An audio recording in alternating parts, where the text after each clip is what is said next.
Hello guys, Alpha Smurf back again. So as promised, I've done up a summary video of the top 10 topics discussed in this year. So this video is part 1, where I talk about the first 5 topics. Easy go.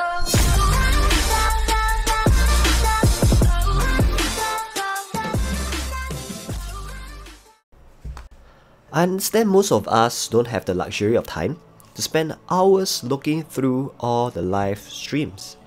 So therefore, I've put together a summary of these 10 topics.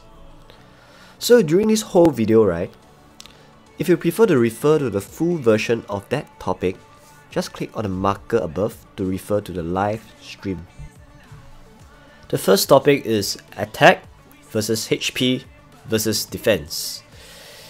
This was a video I made on 22nd of February 2018. So if you like to look at the full version of that video, click at the marker at the top there. Okay? So instead of going through the nitty-gritty details of the whole video, I will just focus on some of the main points. So the first main point is the strength points over here is as follows. Attack is 5.21 points, HP is 3 points, and defense is 1 point. This means that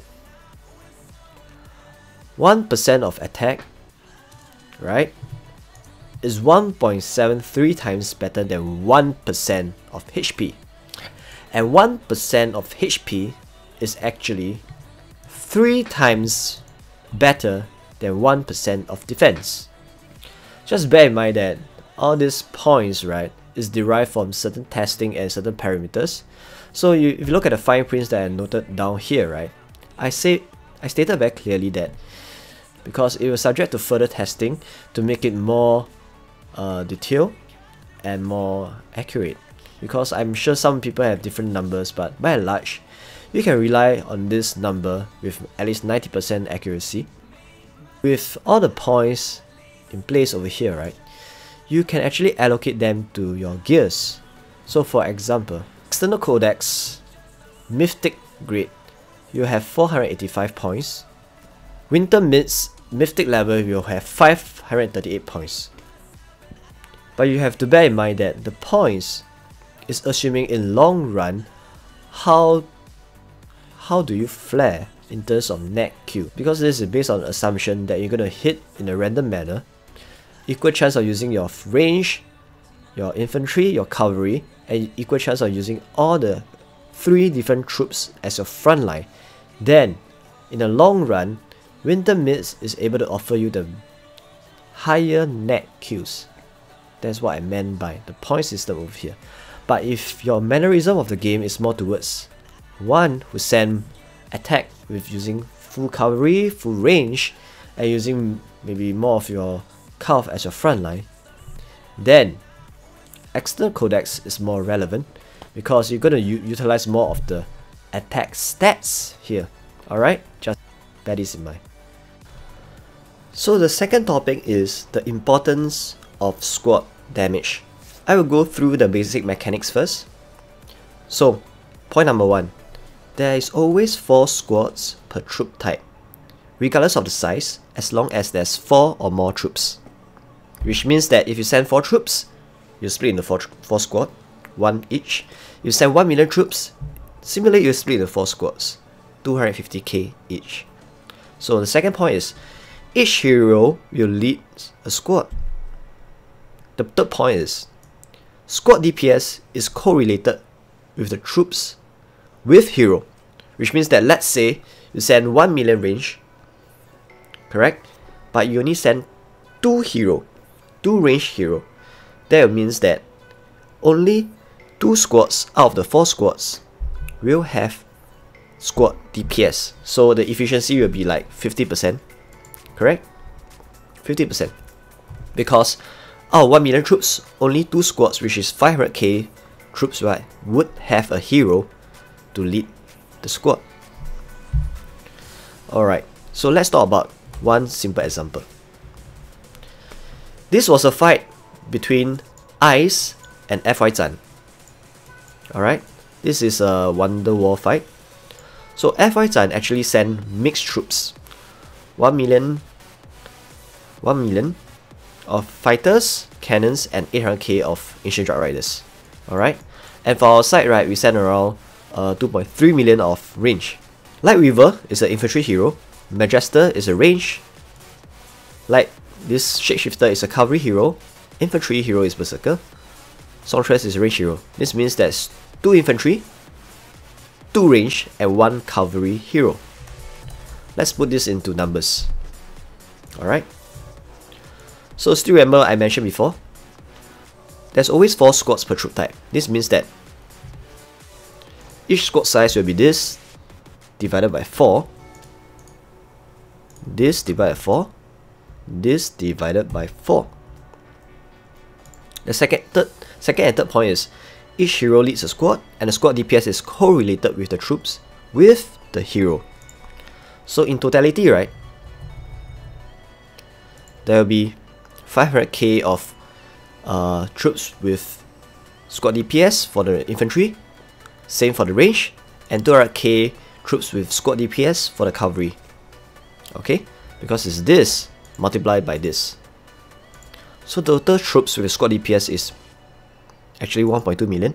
So in terms of efficiency, right, it's only 43% efficiency because this divided by this.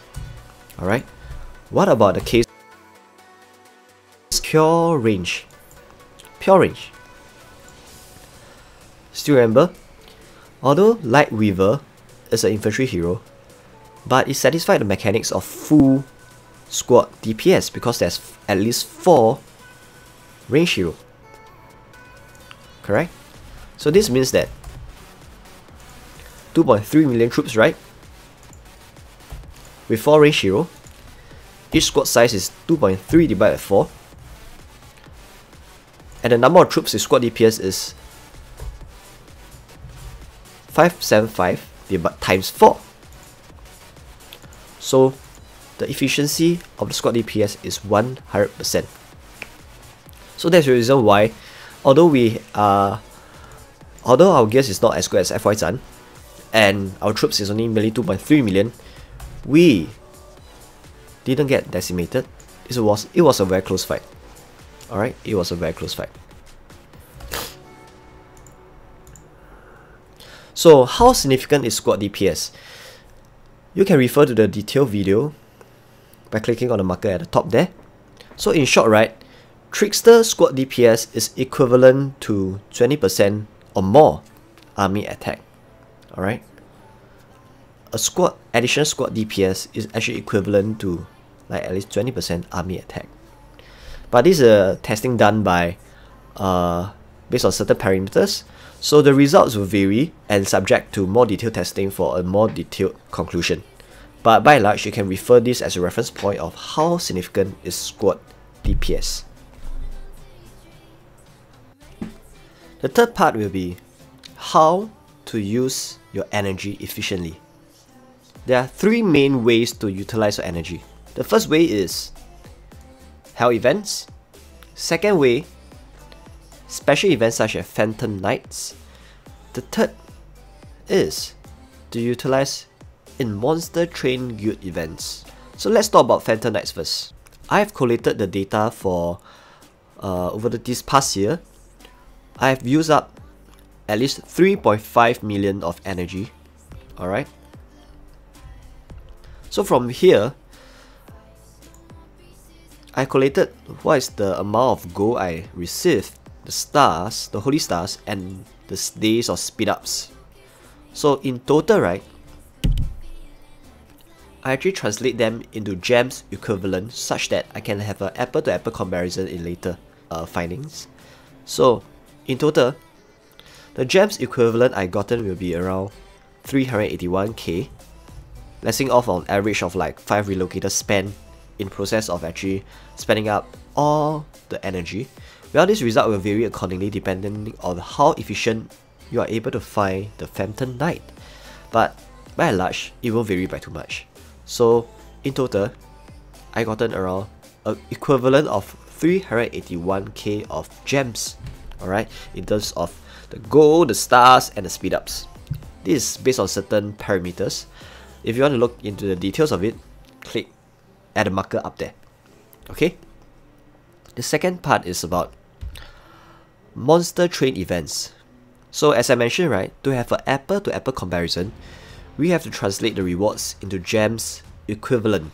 For this example, right, I will just talk about this specific kind of monster hunting guild, which is about killing only three level 3 ones.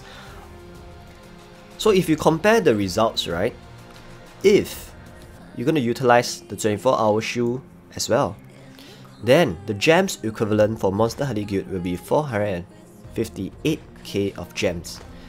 But bear in mind that all the gems equivalent is based on certain parameters, like whether you're going to utilize that item in the first place. Most of us probably won't factor in the 24 hours shoe as a kind of gems equivalent. So for that case, right, the equivalent will be around 340k of gems. Okay, so compare this 340k versus 381k. So in terms of efficiency, right, Phantom Knight is slightly better in that sense that you're going to utilize your gold, your stars, and speed ups. Number 4, the importance of Holy Star. So as of date, right, I've spent 692k of Holy Stars. So most of these stars that I have obtained are actually free to play. So it's either from the Phantom Knights or from Trickster Familiar. So aside from getting the resources, the speed ups, as well as the chance of getting the Labyrinth jackpot, right, the main part is actually the Ultra Rares. So if you actually hit this Labyrinth during those Labyrinth events, right, you get Ultra Rares like I see over here. Look at this, Corrosive Toxin, 11 Ultra Rares. So come again, Corrosive Toxin again. So record shows that if you're gonna utilize out of the 692k Holy Stars, right, I've obtained an equivalent of 1,320 commons Ultra Rares. So if you put this into perspective, this means that if you extrapolate to 1 million Holy Stars, you get you around 1.9k of common Ultra Rares. That will be equivalent to 7 legendary Ultra Rares. This is very significant. The fifth part would be how to counter darkness. So I would like to discuss only 4 main parts.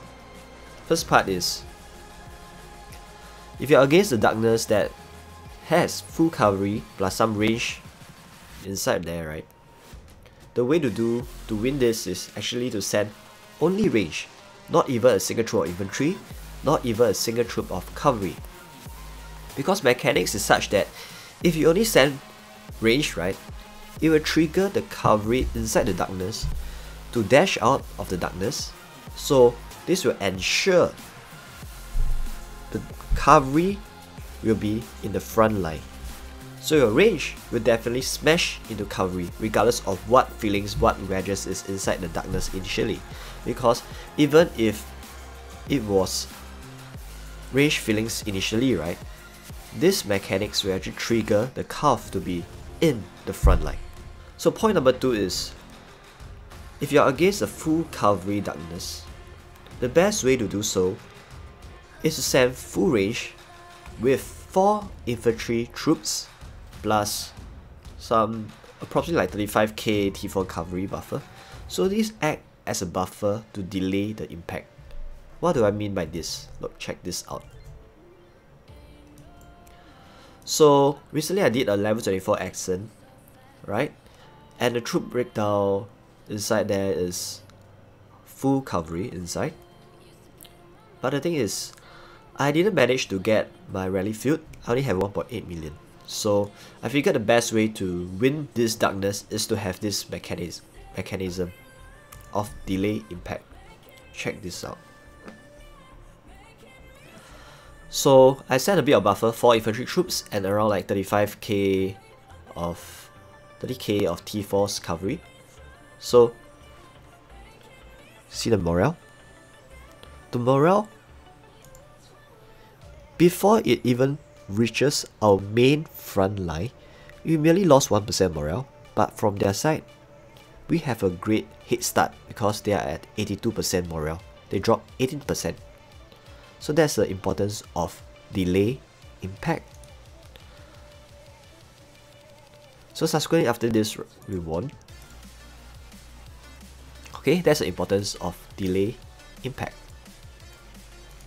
The third part is, if you're against darkness, there's infantry and cavalry inside, right? It's either send full cavalry, or if you knew there's a chance that you are up against a cavalry front line for infantry plus cavalry kind of darkness, right? Your best bet is to send 0 to 8, which means 20% range, 80% cavalry, with cavalry as your front line, because you need to have a strong frontline tank coupled with a ranged back line. In that way, you're going to win. You want to look at the explanation and details, right? Click on the marker at the top there. So same applies for if you're against a full infantry plus range, you're going to send 802. This is the part 1 video where I discuss about attack versus HP versus defense, the importance of squad DPS, how should one use energy, the importance of holy stars, as well as how to counter darkness. The next part, part 2, I will delve into troops mechanics, the max stats of Mythic Emperor Champ, the best familiar building setup, how to be a solo trap, as well as how to be a rally trap. Stay tuned, guys.